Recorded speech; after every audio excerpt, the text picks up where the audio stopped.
All right, coming to you from the future again. I recorded this bit after I recorded the next section of the video, mainly because I didn't realize they had released some of the changed gems and transfigured gems.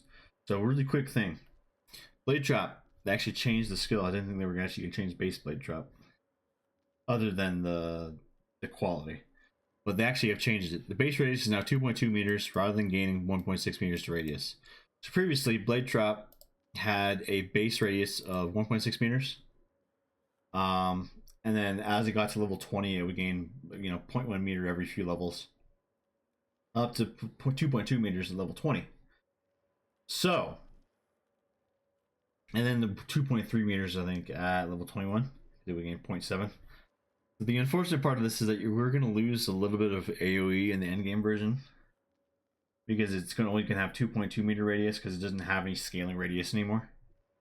However, the good thing is that this is going to be infinitely better for leveling. You just straight up getting 2.2 meter radius at level 1. Level 1 gem, 2.2 meter radius. So base radius is 2.2 meters. So that's really nice. Basically equivalent to a level 20 gem at level 1. Just look at 2. Actually, that's 2.3 meters radius.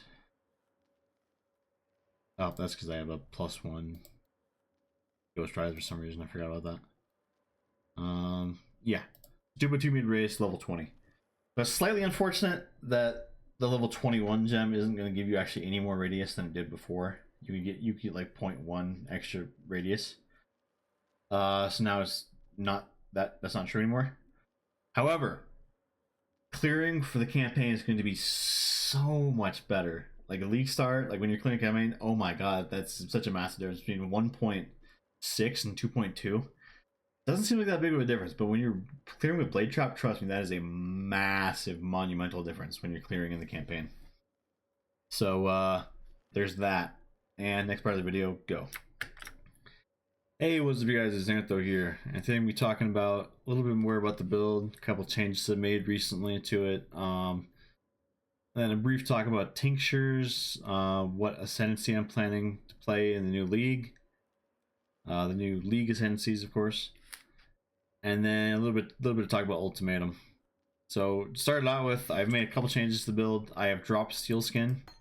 I'm going to go in favor of Immortal Call. Immortal Call doesn't have as good of uptime as Steel Skin. However, it gives a lot more damage reduction, so it's kind of worth using. And it's worth just using, putting on left click, mainly, because I don't really have the gem sockets that would only cast when damage taken. Because this is not going to be here. I'm not going to have increased duration. It's going to be Bear Trap, Mortal Call, and Frost Shield, which I have Frost Shield ready here mainly because I don't have full build put together right now. It's just a test character. But I'm also going to be dropping Dread Banner, mostly just to fit in Flame Dash. Now, I already have Flame Dash here, but once again, test character. I don't have all the gems socketed in yet. Which is really unfortunate that I have to drop Dread Banner, especially with the Saboteur version, because the drops are evasion chance from like 87-88% chance to like 82% chance, which is kind of a big deal. Because the closer you get to 100, the better evasion gets. Going from 0 to 10%, that's only like a 10% reduction in the amount of times you get hit. You get hit, 1 out of 9 times, rather 1 out of 10 times. No, sorry. You get hit 90% of the time rather than 100% of the time. So that's not that big of a difference. However, going from 80 to 90% literally halves your hit rate. How many times you get hit total. You get hit, 1 in 5 times versus 1 in 10 times. That's a huge difference. Then when you use 95%, it's a 1 in 20 times you get hit. So the higher you get, the closer you get to 100 with evasion, it gets better and better and better until the cap 95% evade chance. So that's kind of a loss, but I've also incorporated Frost Shield into the build, which is a really good skill. I looked at PoE Ninja, and for people with Discipline, so basically ES characters, less than 10% of people were using Frost Shield, which is actually surprising to me because Frost Shield is a really good skill. Now, it's not like a skill that you can use all the time. You have to manually place it. But the thing with Frost Shield is that it has a life of 4,000 compare that to like Steel Skin, where this is only level 16, but the buff can take 1317 damage, and this Raw Shield can take 4000 because it has 1000 maximum life per stage, maximum 4 stages, and it has 100% uptime because it doesn't have the line that says this skill's cooldown does not recover during its effect, because it's not a guard skill. It's just a skill that like acts kind of like a guard skill, kind of like a mobile guard skill that you place down. And it's more effective against enemies that are outside of the Frost Shield rather than inside of the Frost Shield. But it's there's still quite a bit of damage reduction, even if for enemies inside of the Frost Shield. Also, it chills enemies inside of the Frost Shield, which isn't an issue because we already have Skitterbots, but it's still a really great defensive lair. And for enemies outside of it, it's a really, really good defensive lair. And the downside is that you lose 800 energy shield per second over 1 second. That's it. 1 second, you lose 800 energy shield. Boom, you're good. It's done. So, you know, just lose a little bit of energy shield. And if you're throwing mines, I mean, not mines, not traps, to get your Pyromaniac sustain up, it basically doesn't even produce any energy shield because you're out sustaining the degen. And it only lasts for 1 second, the degen, and the skill lasts for 10 seconds with a cooldown of 5. So 100% uptime, amazing skill. It's going to be great for Ultimatum, it's going to be good for bosses. As just additional, basically a buffer layer between you and the enemy. So with that said, I'm putting Frost Shield and Flame Dash back into the build. Frost Shield the first time, Flame Dash for the second time. I'm dropping Dread Banner and I'm dropping Steel Skin in favor of Immortal Call. Now, let's go to Path of Exile's website here. There was a frequently asked questions or recently asked questions on their forum. It says Tinctures apply globally or only to attacks with your weapon, and they said it only applies to attacks with your weapon. But it says Tinctures also work with remote skills to use your weapons such as Ballistus and Blade Trap, which is really interesting actually. However, the Tinctures we've seen, they're kind of not amazing. They're like stuff like Culling Strike, all damage can poison element. That one's insane. But doesn't really help us with this build. And if 75% increased effect per empty flask slot, doesn't really do a lot for us because we want Trader. Excuse me. The Trader Keystone.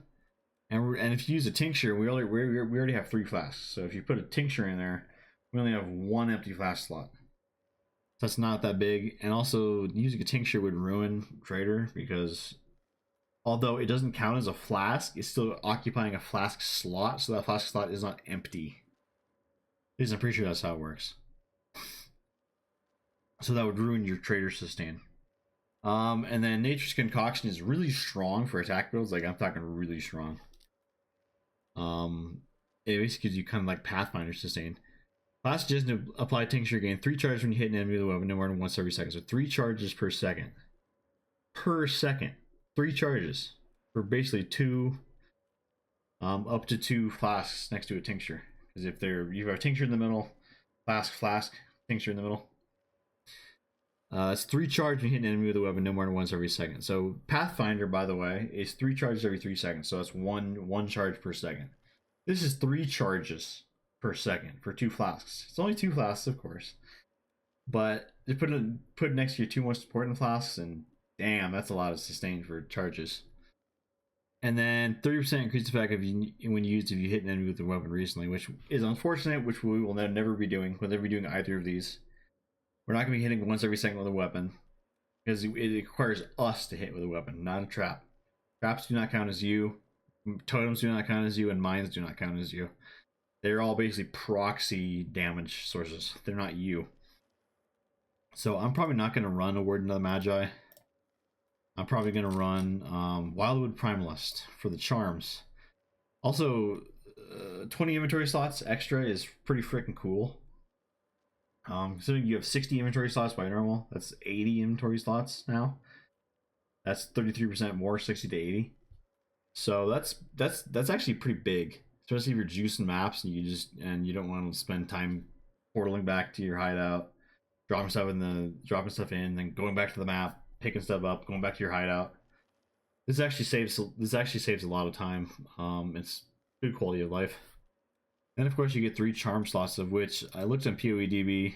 Of course these are only just a couple of the ones available. but one of them is literally nuts. Flask gain charge every 3 seconds. That is a nutty mod. That's basically 1/3 of Pathfinder. Of Pathfinder's flask sustain.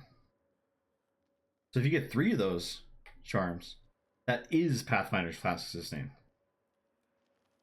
So you could probably drop the trader. If you got 3 of those, you could probably drop the trader keystone, like I have here, and then go back to Ghost Dance, and then put in like just whatever jewel you want here. Maybe an impossible escape somewhere. Pick up something like pick up something here, like get some Ash, Frost, and Storm plus Foresight. Maybe Shaper if it stretches that far. I'm not sure if it stretches that far, but I know you can get Foresight and Ash, Frost, and Storm. I'm pretty sure, which is really nice. Or you could pick something else somewhere else. You could go here and then get like some, I don't know. Get melding. I don't know, but there's a lot of options for possible escape jewels. Or you can just get a good damage jewel of some sort, you know.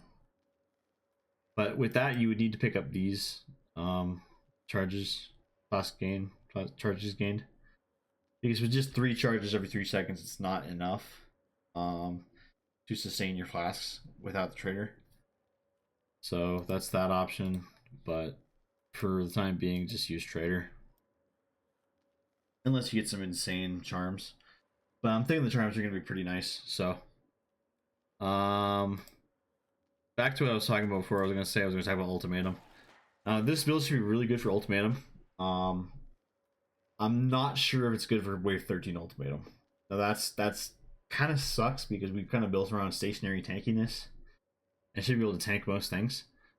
But Wave 13 Ultimatum makes it so you're not able to choose the mods you want, which is really unfortunate, because one of the mods in Ultimatum, if you didn't play Ultimatum League, was that it turns off your flask effects when you use a flask. That's one of the mods.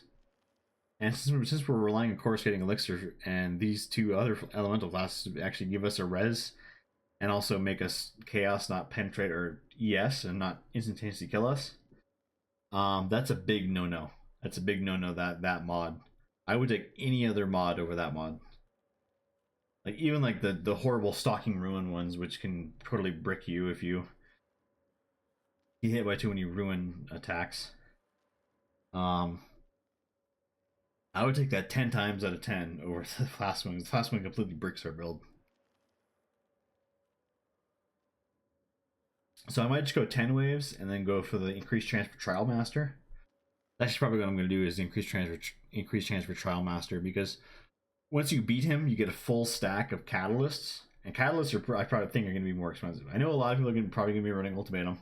They're probably going to be running Wave 13 Ultimatum, which means they're not going to be fighting Trial Master, and they're not going to be getting those full stacks of catalysts. And I don't think people realize, as someone who personally has farmed a ton of Metamorph over the past couple years, I don't think people truly realize how many catalysts are being generated by Metamorph. Like basically 99% of the supply of catalysts in the market were people farming Metamorph. Like, of course, you can get catalysts from other sources and stuff, and div cards and other drops and various things, and incubators and stuff, and delirium orb stuff. But the amount of catalysts that were dropped from Metamorphs is absurd. I'm talking like 100 plus chaos per Metamorph sometimes. You could drop like 5 or 6 prismatics from a single Metamorph, in addition to like 20-30 chaos in intrinsics. Like, you will sometimes literally drop like 30 intrinsic catalysts from a single Metamorph. Like, that's how many it can drop. Like, it's an insane number. But now since Metamorph is gone, the max you can get from basically an Ultimatum is like 20. That's from fighting the Trial Master himself, which is not going to be an all-the-time thing. The catalysts are going to be a lot rarer, and I think catalysts are going to be quite expensive. So being able to get a full stack of 20, of like getting lucky and get a full stack of 20 prismatics, that's gonna be a jackpot right there. And also it'll be quicker than going Wave 13, because Wave 13 is gonna take three extra waves. And we'll have to see how good the rewards are for Wave 13. If the rewards are insane, I might actually go Esh's Visage for shield instead of its Series Reflection. Though that's gonna be really that's gonna be a tough pill to swallow. Because I really like the Coruscating Elixir and Series Reflection setup. But we'll have to see. I've rambled on long enough. New POBs are in the description. Well, not really new POBs because I've already updated them on the POB bin website. I'm just letting you guys know that I've done so. So, that's that. And peace out, you guys.